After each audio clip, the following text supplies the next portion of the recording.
તો આ સમાચાર અત્યારે ભાવનગરથી સામે આવી રહ્યા છે। ભાવનગરના તળાજામાં કેનાલની અંદર પડી જતાની સાથે જ એક તરુણનું મોત નીપજ્યું છે। એક તરુણની મોતની ઘટના તળાજામાં બની છે।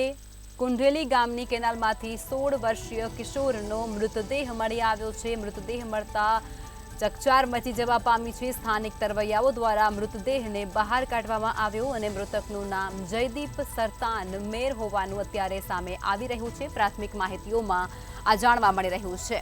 તો કુંઢેલી ગામની કેનાલમાંથી આ 16 વર્ષીય કિશોરનો મૃતદેહ મળી આવ્યો છે।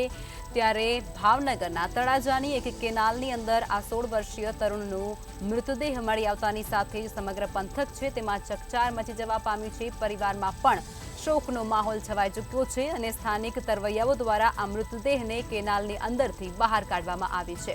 તો આ સમગ્ર ઘટના ભાવનગરની અંદર બનવા પામી છે। ભાવનગરના તળાજામાં એક કેનાલની અંદરથી 16 વર્ષીય કિશોરનો મૃતદેહ મળી આવ્યો છે। કુંઢેલી ગામની અંદર આ સમગ્ર ઘટનાને અંજામ મળ્યો છે। સ્થાનિક તરવૈયાઓ દ્વારા આ મૃતદેહને બહાર કાઢવામાં આવ્યો અને ત્યારબાદની આગળની તજવીજ પણ હાથ ધરવામાં આવી છે।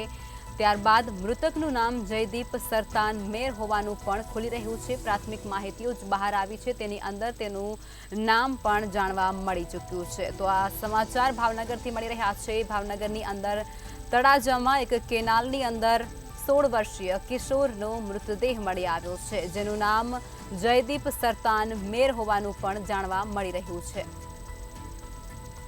ભાવનગરના તળાજામાં કેનાલમાં પડતાની સાથે જ તરુણનું મોત નીપજ્યું હોય તેવી ઘટના પ્રકાશમાં આવી છે। કુંઢેલી ગામની કેનાલમાંથી 16 વર્ષીય કિશોરનો મૃતદેહ મળી આવ્યો છે। જોકે સ્થાનિક તરવૈયાઓ દ્વારા મૃતદેહને બહાર કાઢવામાં આવ્યો અને ત્યારબાદ આગળની તજવીજ પણ તેમના દ્વારા હાથ ધરવામાં આવી છે। મૃતકનું નામ જયદીપ મેર હોવાનું સામે આવી રહ્યું છે। કુંઢેલી ગામની કેનાલમાંથી આ 16 વર્ષીય જયદીપનું મૃતદેહ મળી આવતાની સાથે સમગ્ર પંથકમાં પણ ચકચાર મચી જવા પામી છે।